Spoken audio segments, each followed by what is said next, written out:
Meski sudah terkendali, ancaman COVID-19 belum berlalu. Pemerintah mulai melakukan berbagai pelonggaran seiring vaksinasi yang terus dikebut. Anak-anak didorong untuk melakukan sekolah tatap muka. Padahal mereka belum mendapatkan vaksin dan masih rentan terpapar COVID-19.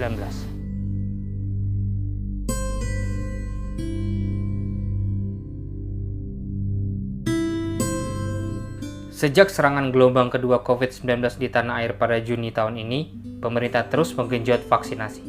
Tujuannya, meningkatkan kekebalan penduduk dan mencapai herd immunity terhadap penyakit ini. Kasus COVID-19 di tanah air melandai.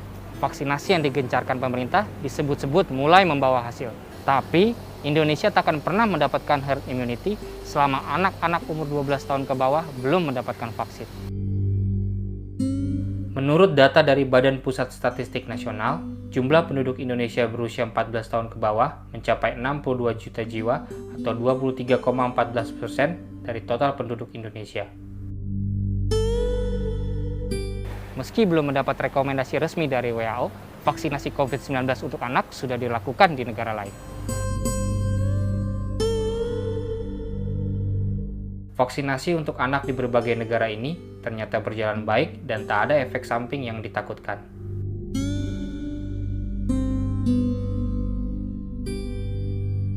Di Indonesia, Menteri Kesehatan Budi Gunadi Sadikin memperkirakan vaksinasi untuk anak di bawah 12 tahun baru bisa dilakukan pada awal tahun 2022.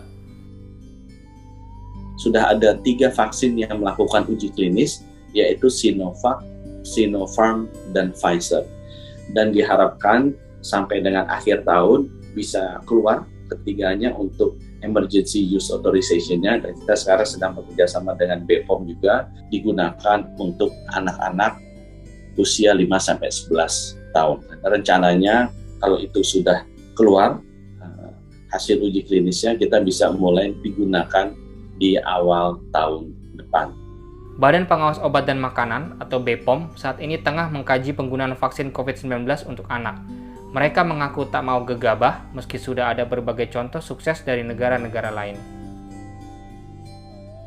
Ya, kami tentunya menunggu data yang sedang dikembangkan. Ada beberapa platform vaksin yang sudah mengusulkan hasil uji klinisnya ya.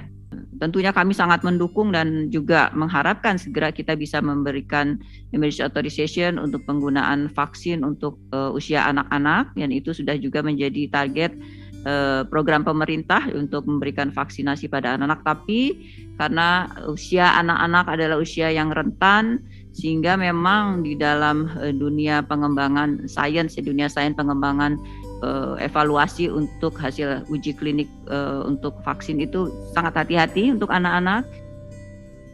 Vaksinasi anak sejak lama didorong oleh Ikatan Dokter Anak Indonesia. Mereka melihat kesuksesan vaksinasi pada remaja harus jadi acuan untuk mengekspansi vaksinasi pada anak-anak. Usia 12-17 tahun tidak ada masalah yang berarti, tidak ada laporan KIPI yang berarti ya. Kemudian harus diperluas lagi di bawah 12 tahun. Saya kira IDAI sangat mendukung upaya itu, apalagi ini kan ada pelonggaran anak-anak ya, mal dan sebagainya, itu kan sangat riskan kalau anak-anak tadi belum diimunisasi. Belum tersedianya vaksin untuk anak menyebabkan sebagian orang tua enggan memberi izin anaknya untuk bersekolah tatap muka. Masih insecure aja untuk melepas anak-anak ya, karena masih di bawah usia vaksin, jadi emang belum berani untuk ngelepas mereka masuk ke sekolah. Gitu. Meskipun terbatas, tapi perasaan insecure itu masih ada gitu, karena merasa belum terlindungi oleh vaksin.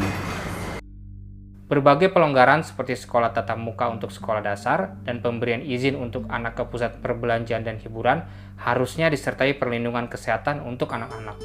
Apalagi berbagai varian virus corona saat ini ternyata membawa risiko tinggi untuk menyerang anak-anak. Realisasi vaksinasi anak jadi kebutuhan mendesak.